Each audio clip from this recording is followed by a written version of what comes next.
DLC for Division 2. Now, if you watch other videos, you know I just actually started playing the Division 2 entirely. So I beat kind of the first 30 levels on the regular game prior to the DLC coming out, and then I played the DLC because I finished up just about on the same day as it came out.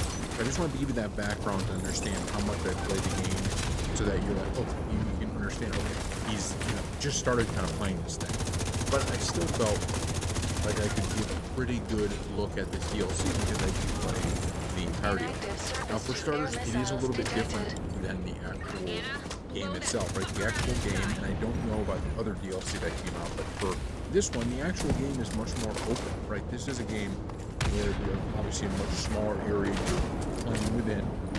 The missions, and I know this was something they were attempting to do, it feels much more, even though it doesn't go from one to the other to the other to the other like a normal game may, right? You're not like literally picking another mission on the selection screen. You get sent back to the main area, and then you can go right on to the next one without having to do a whole lot of walking. So the first part of this DLC probably has the most exploration you're going to do, and then after that, you don't really have to do much of anything at all. And it's one of those things where I see the positives with it, and I see the negatives with it. That's one of the weird parts. Like, I didn't find myself, like I did in the main game, kind of just getting lost in what's going on, right? So you're moving around, let's get this control point, let's find this. I didn't really care much about the gear as much either, because I was already level 40, and I wasn't actually getting too many guns that were much better than the ones I had.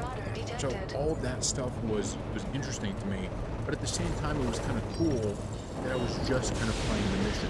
And when you talk about the fact that this is DLC, I feel like that might even be better in some ways, right? The main game have as many control points, and there were, don't get me wrong, there are some of those in here as well. It's not like there's none, but they're just not the same as the main game. And to be honest with you, this DLC, I had such a good time with it that when I beat it, I didn't even realize that I had officially beat. Like, it sent me back to DC, and then I had to look in the settings, and it said, you've beaten all these missions. So I googled it, and it said you beat all the missions that were in the DLC. And I think that's actually a really good sign for it. It didn't drag on. It didn't feel like it was too much. The story was fine. This isn't going to be, Expedition 33 level storytelling, but it was good enough. And I did get a sense of the missions. They all appeared, first of all, they were more challenging than the ones I had played in the campaign, which I don't know if that's something maybe because there were those like, the 10 levels between 30 and 40 that I didn't actually play of the main game, so maybe those were on the level of challenging, but these were much more challenging than I remember the other ones. There was like, kind of elements of time that were involved in some of them. Like, I remember there was one where you had to take out, forgetting the name of whatever the ship was, but it was basically like, you have this giant ship in the air, and it gets bombed, you do all this stuff, and you got to take it down within a specific amount of time. I had to do that mission probably for that one part 4 or 5 times, which you might be saying, well, you stink. That could be it, but it was tougher than I thought the original game was. And I felt like the missions, they didn't feel as samey as the ones in the regular game. In the main game, a lot of the missions, even though they were all in different areas and you're fighting different people, they followed kind of the same structure, and you kind of understood what was going on. These, they were all different. They were all at completely different locations. You'd be doing like a bunch of different stuff. So even though there's only, I think, 7 missions it was, there were 7, right? I think it was 7.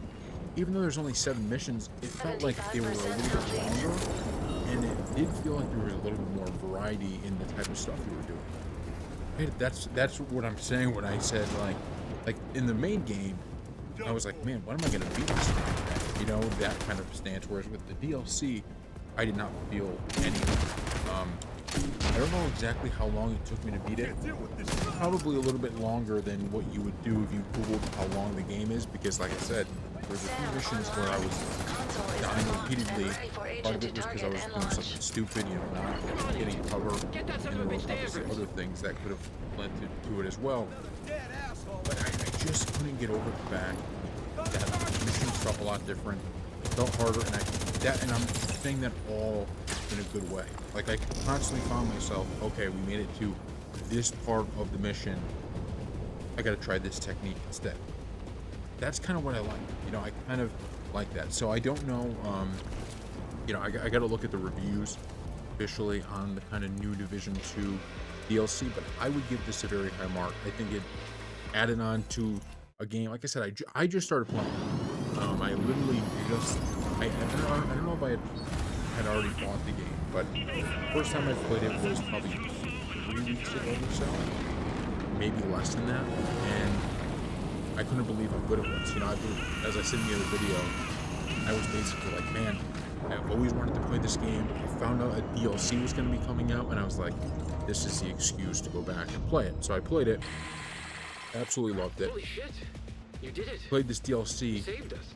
absolutely loved it. I think it's the perfect type of DLC. I don't know if I would have wanted, like, let's do exactly what they did in the DC, the base game. Let's do that same thing in the DLC where you're just kind of moving around Brooklyn. I actually think make a Division 3 for that. The fact that they just gave us cool new missions, and I could still go, and there are still control points I haven't gotten, and different, things you could do.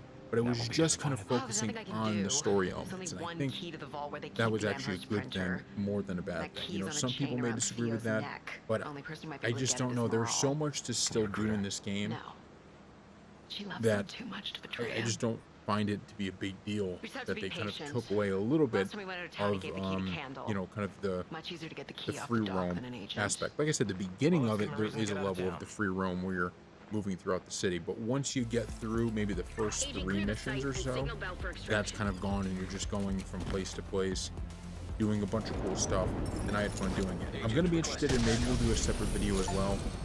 I want to know what people who've been playing this game from the beginning what they think about it, right? Like, that's, to me, going to be an even bigger deal, because even though I love the game, I'm not really the target audience, I would say, in terms of, I'm not one of the hardcore Division fans, although maybe now I am, because I do like it. But I want to know, people who've been playing maybe this every season of this game, what did they think of this DLC?